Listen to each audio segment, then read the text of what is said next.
Hello everyone, and welcome to the PEG Virtual Live Events webinar. First and foremost, we'd like to thank you for tuning in, and we'd like to give a big thanks to GAC for hosting us. My name is Brianna, and I will be your webinar guide today. So, you and your business are looking to host a virtual event. That's great, but where do you go from there? Assuming you know your topic and have done your research, what's next? What platform is best? What features do you need? Is there another option that could serve your audience better? In terms of cameras and video production, what gear should you be using? Is your system up to the task? Is your location even suitable for filming? These are all valid concerns. In fact, we get these kinds of questions from our clients all the time, and we will answer those in just a minute. But before we get started, I want to preface this webinar by saying there's nothing wrong with going solo on your virtual event and live streaming adventures. But if you're unsure about anything or are really looking to make the most of your production, you should really consider working with a trusted partner like Prit Entertainment Group. We have a talented and experienced team, a gear closet full of the best cameras and streaming equipment, and skills to create one-of-a-kind graphics and animations that will complement your content and make you look great. Internal or external, no matter the size, a well-crafted production helps enhance the overall viewer experience and provides you and your audience with a memorable, engaging virtual event. So today you'll be meeting two members of our production team, Josh and David, and they'll be giving you some pointers on how to start planning a professional, informative virtual live event. Josh, who is our production manager here at PEG, will be discussing various live stream platforms, including their benefits and drawbacks. And later on, he'll walk you through a basic live stream setup. Josh will also be taking some audience questions alongside me throughout this session. And you'll be meeting David, one of our producers. He'll be giving you some basics of various production techniques, including video, lighting, and audio. I hope you're as excited as we are. Let's get started. Hey everyone, I'm Josh Kuss, and as Brianna said, I'm the production manager here at PEG. Among other things, that means I have the responsibility of knowing all the ins and outs of our live productions, which makes me the best person to give you the basics of the various live streaming platforms that we use and help you find what suits your needs. Today I'll focus on 3 platforms that I think best cover the range of most events you may be planning. Let's kick things off with Zoom-style meetings. These are great for smaller events because they're quick and easy to set up, and it's possible your team's already familiar with them. Basically, this style of live event uses a combination of software you're likely already using, like Zoom, Microsoft Teams, or a similar telepresence software, and you can easily up the production value by adding in things like video playback, proper lighting, and True Pro audio. The quality of these can be somewhat limited because you're using a basic platform to do something that's pretty complicated. However, we've done several of these, and it's certainly passable for announcements and events of that nature. Next, we have social media-based live events. These are comparable to Zoom-style meetings in terms of production, with the big difference being that these are typically used for public-facing events. In contrast to the first option, these offer the ability for any person following your Facebook or alternate social media feed to view it. It also allows for a much higher quality audio and video stream, and therefore we generally recommend more professional equipment since the platform can really make the most of a well-done video. Now this can range from a single camera and microphone to a full high-end production with several cameras, a switcher, and an audio board. Where the first option is ideal for interactive internal messages with your company, this option is definitely better for public-facing announcements and even having a little bit of fun. Finally, we have truly dedicated video streaming platforms such as Vimeo Live, which is what we love to use. This service is great for any event, public or private. There's no real limit on audience size, and if you need it to be private, it can be password protected. If it's a public event, it can be embedded anywhere that you'd like it to be viewed, so the stream can even live right on your own webpage. Vimeo Live also provides extremely in-depth streaming statistics, much more than the previous 2 platforms, which is great for getting a feel for your audience. And I know I said that I wanted to showcase 3, but I'm gonna give an honorable mention to a few fun new platforms like YouTube Premiere and Facebook Premiere. These technically aren't streaming platforms, but work in a similar way. With these Premiere options, you can create a polished, pre-produced piece and set a time for it to premiere. Viewers then can tune in at that scheduled time and interact in a real-time chat while the video plays back, much like a live stream going live. You still have the engagement of the live stream without the potential hiccups of a true live feed. There are plenty of options available when looking for the right live streaming service.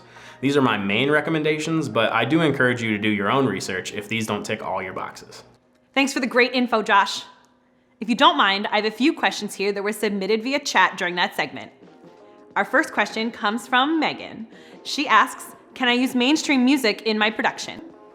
Yeah, so that's a great first question. The short answer is yes, but you have to make sure you have the proper licensing if you're using a platform like Vimeo or YouTube to avoid your production getting flagged, which could result in your audio or even your whole stream getting suspended. Most popular video streaming websites use real-time algorithms that will recognize a commercial song in an instant. Provided you've acquired the proper licensing for the song you're using, each platform also allows you to input that licensing info and remove the flag from your videos. If you're doing a Zoom call specifically to members of your organization, you generally won't even need to worry about the licensing process unless you plan to post a recording of this event on a larger platform. Great. Our next question is from Tyler, and he asks, is there a maximum runtime on my event? Yeah, so it kind of differs per platform, but on Vimeo and YouTube, there is a 12-hour limit. On Facebook, there's an 8-hour limit, and on Zoom and Microsoft Teams, the limit is actually based on the plan that your company pays for. Okay, our third and final question is a really good one. Julian asks, what kind of metrics and reporting can I get after my stream is complete? Yeah, that's awesome. So I mentioned this a little bit earlier, but let's expand on it. So most services provide the host with some form of analytics after their event concludes. For instance, Vimeo will give you the exact viewers during any specific time period. It'll also tell you the countries and the states that your viewers watched from, which is pretty cool. Now, those are just a couple of examples, but it has some pretty in-depth stats that you can check out. On the opposite end of that spectrum, Zoom-style streams offer no statistics at all because they're not meant to be a true streaming service. These calls are more meant for holding meetings, but you can use them to stream video to others in a simple way, so I really wanted to include them. Thanks, Josh. Now we've gone through some streaming options. Let's toss it over to David so he can go over production techniques to help make sure you look your best on camera, no matter what platform you're on.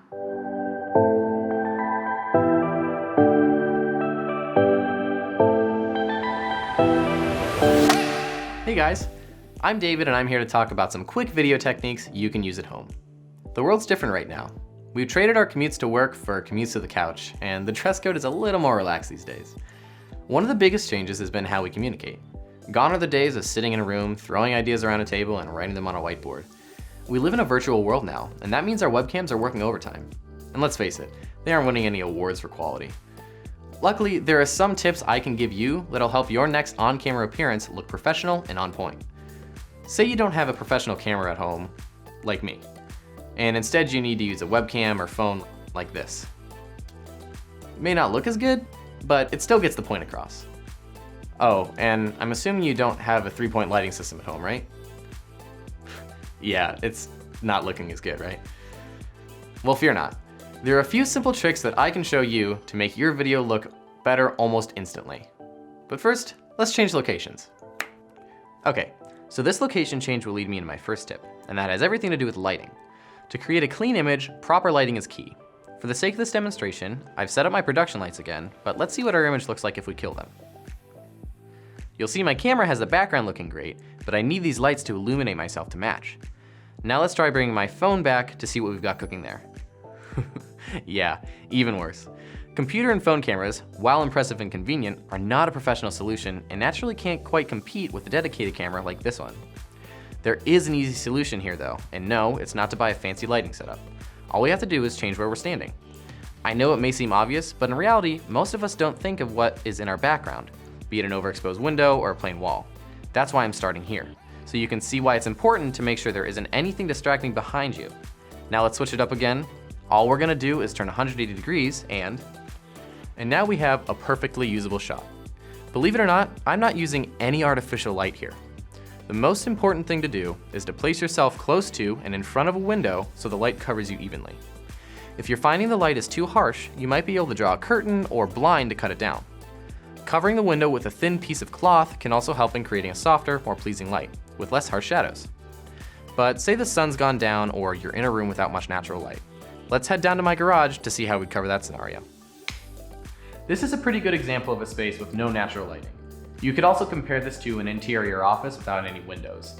Now, I do have can lights in my ceiling, which will work okay to get some general lighting, but unless your goal is to look like Marlon Brando in The Godfather, we're gonna avoid that. Instead, we're gonna place a lamp at about a 45-degree angle from my face. This will be our main light.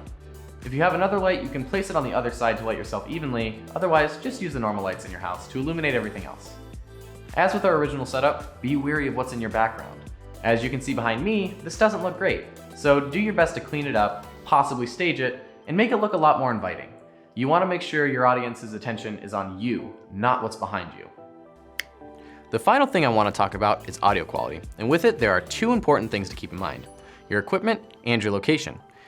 If you're really looking to get the highest quality possible, we recommend picking up a dedicated microphone that plugs in your device. This could either be a lavalier type microphone like this one, a directional microphone that sits on top of your mobile device, or one that plugs in your computer through USB. You could also use the headphones that came with your phone, as most of them come with a pretty decent inline microphone. Whatever your style, there are plenty of options. But the most important thing when it comes to sound quality is ensuring that you're in a quiet, undisturbed environment. I know, a lot of us are working from home and have kids or a dog or maybe just an annoying partner, but it's important to have absolute silence. We cut our takes for as little as a bus stopping in the background, and your production should be no different. If you're recording without a dedicated microphone, this is especially important as the mic on your phone and computer are omnidirectional, meaning it picks up sound in every direction. No matter what you use to record, just make sure to keep your environment as quiet as possible so your audience can hear you clearly. That about wraps up my DIY at-home production tips. But before I go, I want to leave you guys with one bonus piece of advice. All of these tips I just mentioned won't mean anything if you aren't comfortable on camera. People love what other people are passionate about, so breathe, relax, and just be yourself. And yes, I did just quote La La Land. Anyways, I hope these tips can help you make your next on-camera appearance stand out. And remember, if you need any help, our team here at PEG is just a few clicks or a phone call away. Thanks everyone, and stay safe. Thanks, David. So let's recap. You've done your research and you have an idea of the best streaming service for your needs. You were just shown how to get the best audio and visual performance at home. So it's time to put all that together and start setting up our live stream. For our exercise, I'll be using Facebook Live, but the setup for the other platforms should be pretty similar. So we have our camera set up exactly how David showed us, and we're ready to get streaming. Well, first things first, we need to set up our event. So the Facebook Live streaming interface is very easy to use and has clear areas for each part of your stream. You can choose your sharing settings, the name of the stream, and you can provide a description of the stream all over here on the left side. Also on the left side is the ability to schedule your stream to start at a later time. Now this is handy and it's an option on pretty much all streaming services. This allows you to share the page for the event beforehand and have people ready to view it immediately. On the right side, we'll begin by confirming our audio and video settings are correct. To do so, I'll just make sure that I'm seeing and hearing my sources properly on the computer. If I have any issues, there is a handy drop down at the bottom with some additional settings. One notable option actually is the ability to share your screen as a video source instead of a camera, which is pretty cool. Once we're sure we have all of our settings correct, we're ready to hit go live. Now there are some really cool midstream functions Facebook allows you to do, like creating polls and asking questions to your viewers. It also provides stream health statistics such as your bitrate, current frame rate, and audio bitrate. Now these stats are directly affected by your upload speed on your current internet connection. If you notice any issues here, it's likely that your connection just isn't strong enough to support your stream. At PEG, we would not want to find this out on the day of the event, so it's always a good idea to do a test stream on your connection beforehand, just to be sure. While live, follow your plan for your event like we are now and execute. One way you could improve a stream like this would be adding more cameras. That would require a completely different setup involving a switcher and a larger crew, but it adds so much to a live event. At PEG, we accomplish this by tying in our 4K production switcher into this awesome converter. That'll help our computer see our entire feed as just a standard webcam. So there's actually no additional software or anything required. You just plug right into this guy and you're good to go. So once we're driving the stream with our switcher, we're actually also able to add in graphics like lower thirds, some video playback, and presentation slides, which are 3 awesome ways that you could take your stream to the next level. I hope this has made you more confident in your ability to start planning a virtual live event. As we mentioned earlier, if you need any help, our team at PEG is ready and able to assist. And we certainly can host the event for you as well. Now, before we wrap up, I think Brianna and I have a few more questions to answer. We certainly do. Thanks, Josh. For this section, we had some users submit questions via video. So let's play the first clip. What's the optimal internet speed for streaming? So that is a great question, and it definitely could get a little bit technical. It's important to keep in mind that this will depend entirely on your desired quality of your stream. Now, the 3 important quality factors are resolution, frame rate, and bit rate. Now for this example, I'm just gonna assume we're going with the highest possible quality, but we have to keep in mind that Facebook Live and Zoom style streams are never going to hit this bitrate or frame rate due to their own restrictions, so we're going to assume we're using YouTube or Vimeo Live for this. A standard high quality stream is 1080p at 60 frames per second. You can go a little higher on YouTube right now, but for our example, let's just keep it simple. So we have our resolution and frame rate. Now we have to decide our streaming bitrate. Now this is the most important factor for the quality of a stream. Just because we have HD footage with 60 frames per second does not at all mean we're going to have a crisp and professional looking image. Bitrate is the data rate per second of a video file or stream. And a general rule is the higher you set your bitrate, the better your video will look to a certain extent. The other rule is, as bitrate increases, so does your upload requirement. So now that all of that is out of the way, to stream 1080p 60 frames per second video, I would choose a bitrate of at least 4500 kilobits per second, and my preference would be 9000 kilobits per second for the best quality. Anything in between those is totally fine, and you can fine tune this number based on your current upload speed. At the low end of 45 kilobits per second, you would need at least 6 megabits per second. At the high end of 9000 kilobits per second, you would need at least 13 megabits per second upload speed. So the answer to this question is, it's mostly up to you. If you want the highest quality HD stream, you'll need a higher upload speed. But if your goal is just to deliver a message to your team, then maybe you don't need to stream at 9000 kilobits per second. You may not even need to stream at 1080p. My recommendation is to choose your settings very early on in the process and then just do the research to choose the best bitrate. Once you know these numbers, you'll be able to find out what upload speed you need.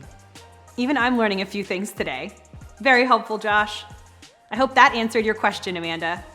Let's move on to question number 2. Hi, my name is Jamie, and I was wondering if I could bring in multiple sources at once without a switcher. Oh boy, I love this question. So the live event engineering part of my career has prepared me to tell you this. Anything is possible. With the right amount of sources and the right hardware to handle the input to the computer, you can make this happen no matter what. But without a switcher, I can't say it would be easy or elegant. In my head, I can think of a ton of ways to get several video sources into a laptop without going through a switcher, but I have to say I really don't recommend this route. My best advice to someone looking to do this is to use a software called OBS. It's what nearly every full-time streamer uses to set up their streams. So if you need multiple cameras specifically, you would still need some extra hardware.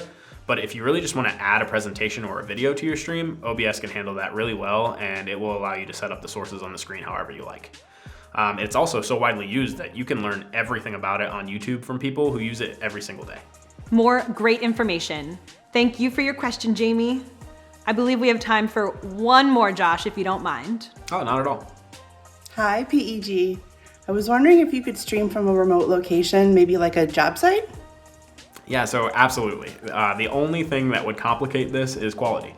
If you're a stickler for quality, like the fine folks here at PEG, then you would need to roll in the equipment necessary to increase the quality, such as a mobile high-speed network connection, multiple cameras, a switcher, and a streaming computer. But if you truly just want to do a quick stream from your phone, I mean, people do this every day from random places all over the world. But remember our conversation on upload speeds and bit rates. Your LTE upload speed will only be able to handle a certain bit rate. And like I said, even if you're streaming 1080p 60 frames per second video, it won't matter if the bit rate is too low to transfer the full quality to your viewers. Well, that wraps up our session today. Thank you so much to Josh and David and everyone who submitted questions. If you need any additional information on anything we talked about today, services at your disposal, DIY production techniques, or how to start setting up your virtual event, feel free to reach out. From all of us here at PEG, thank you again for watching, and we'd like to remind you that if you are looking for someone to help with your next virtual event, we are here and ready to assist with all your video, animation, and live streaming needs. We'll see you soon.